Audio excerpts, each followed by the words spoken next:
Put Mr. Cliche down there. Now, my first guest tonight is probably fed up being described as Iceland's best rock star, so fortunately I can now introduce her as MTV's best female artist. Please give her a warm, warm welcome for Bjork.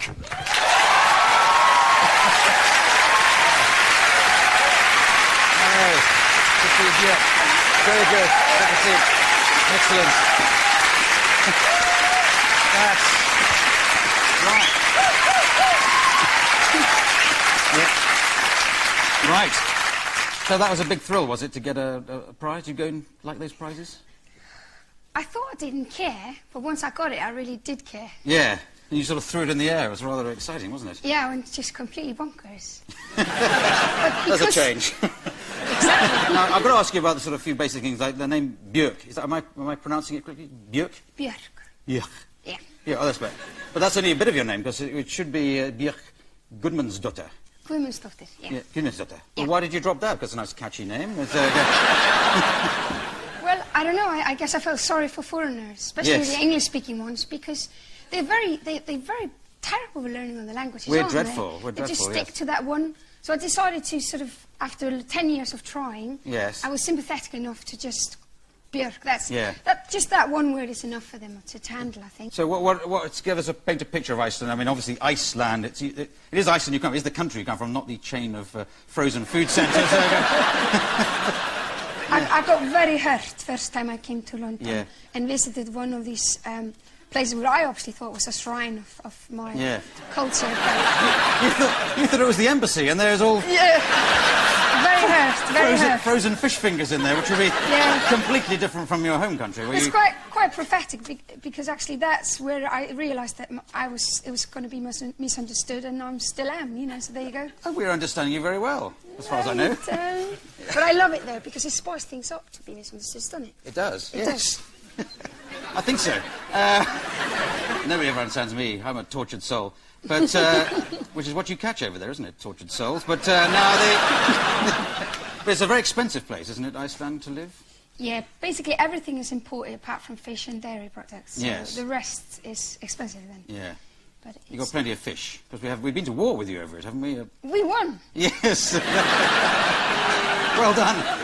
We won with our little. You get to keep the fish. Exactly. That's what I say to my manager every Yeah. time we fight, you see. Yeah. What is the sort of traditional food to eat in Iceland? Well, it's fish. and dairy products. Yeah. And then it's... We've gotten into them pizzas and things. Oh, and pizzas, right? Yeah.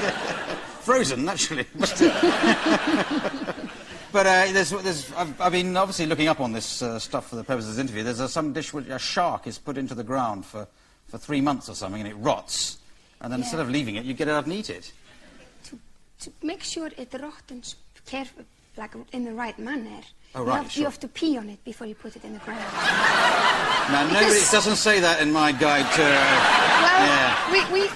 We're still being sympathetic to foreigners, because they're a bit delicate creatures, can only speak one language, and that would be too hardcore for them. But I think you should mention in advance, because otherwise, hang on, waiter, you're peeing on my fish here. But it's the ammoniac that preserves it, you see. Yes. So you can... Well, So basically... does it get a nice flavour? Yeah. It's not my favourite. No. Let's get on to the music, because you've made a big impact over the last, a few years in England, but you're sort of, I don't know, Icelandic Kate Bush, bit of Janis Joplin, a little bit of Kylie in there, obviously, but... Thank you. You're sweet and flattering me there. You've got a record out with a video, and it's called It's So Quiet, or Shut Up Your Face, or something, so, which we've got a bit of now. Shall we have a look at that? Of course we shall. Let's have a look at that. All right, excellent. Now, so that's obviously good fun, but that's a slightly unusual track for you. Well, my 2 albums I've put now out on my own, debut and post. Yeah. And that's kind of why I call them debut and post, which is like before and after. Right. Are very much about sort of the collection of what I've done the last 20 years. Yes. Because I really love to try everything once before I die. Yeah. And I'm obsessed with all those things. Like anything else you want to try tonight? Everything. Everything. And I've got this bit too big appetite for life. And now, people, you say you've been doing this for 20 years. people might be quite surprised to think, well, how can she be doing this for 20 years? Because you, if I may say so, you look like a sort of 15-year-old. I don't know, you're older than 15, at least definitely 16, I'm going to say. So, I mean, has this been healthy growing up in Iceland? Has it kept you young, or is it just the way you are? I don't know. I think I've just stayed stupid, really. At least half of me. Yeah. The other half is excellent with them bank bills and driving cars and you know, doing grown-up things like drinking alcohol and travelling, don't know how to check in at the airport and all these things. But the other half of me is just still completely stupid. Yeah, sure. It's very enjoyable. Yeah. And how did you find England and London when you first came here? It must be a bit of a contrast to... You probably couldn't find more different culture from Iceland, because Iceland is very sort of primitive, very sort of outspoken, energetic, passionate. Yeah. Whereas, I'm What are you going to say? We're very dull. No, you're just very. Let me put it the right way, because it took me 3 years to learn to appreciate it. That everything is understated. Yes. And like you look at these great, massive, big buildings, they look so dull, but you have to like sneak right up at them with a magnifying glass, and then you see the gargoyles. Yes.